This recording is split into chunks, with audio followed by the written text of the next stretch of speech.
নমস্কাৰ, ৰশ্মিছ কিচেনলৈ আপোনালোক সকলোকে স্বাগতম জনালোঁ। আজি আমি বনাব লৈছোঁ জাতিলাওৰ পায়স।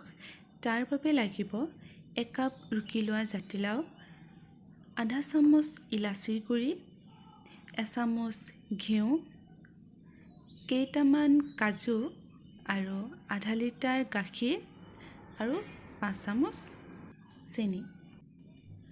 প্ৰথমে ৰুকি লোৱা জাতিলাওখিনি চেপি পানী উলিয়াই ল'ম।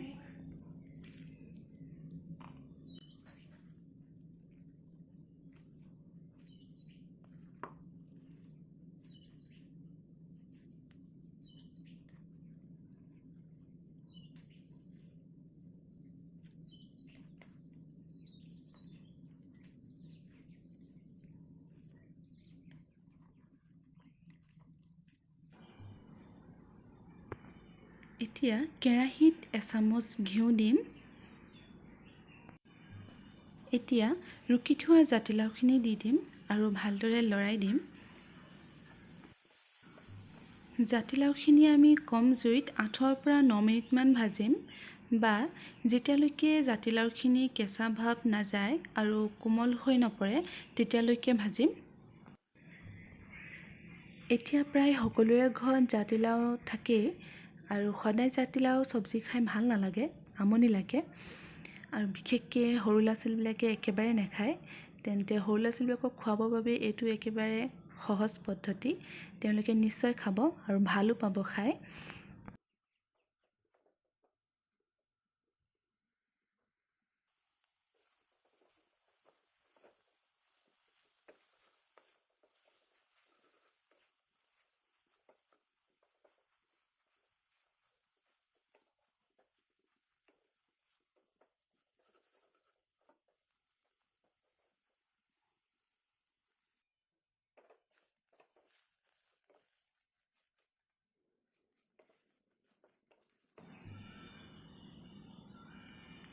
জাতিলাওখিনি ভজা হোৱাত এতিয়া আমি গাখীৰখিনি দি দিম।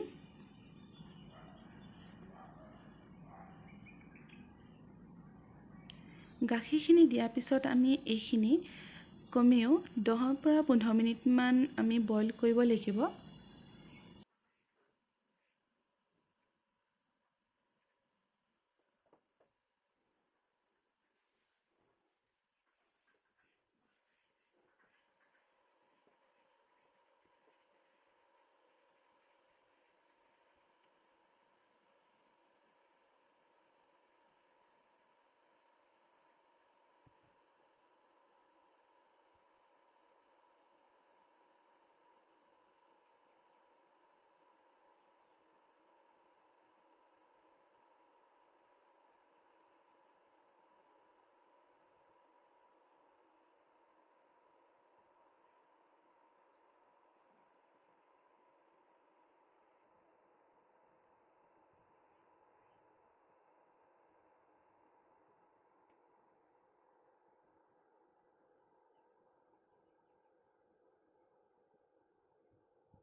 কেৰাহীৰ ছাইডত লাগি ধৰা সৰখিনি এৰুৱাই পায়সত মিলাই দিম।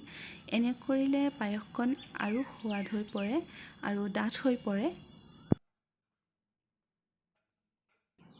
গাখীৰখিনি ডাঠ হৈ আহিলে চেনিখিনি দি দিম আৰু ভালদৰে মিলাই দিম।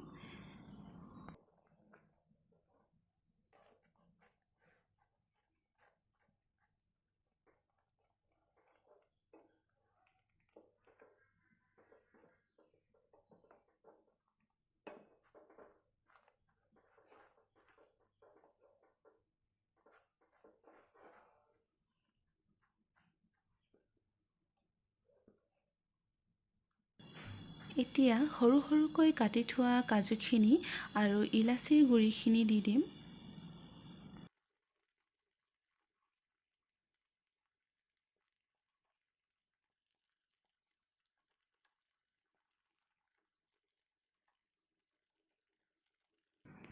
এয়া একেবাৰে সহজতে বনোৱা জাতিলাও পায়সৰ ৰেচিপি তৈয়াৰ হৈ গ'ল। আপোনালোকেও ঘৰত বনাই চাব আৰু খাই চাব, কেনে পালে কমেণ্ট কৰি জনাব। আৰু যদি ভিডিঅ'টো ভাল পালে তেন্তে লাইক কৰিব, শ্বেয়াৰ কৰিব আৰু ছাবস্ক্ৰাইব কৰিব। ধন্যবাদ।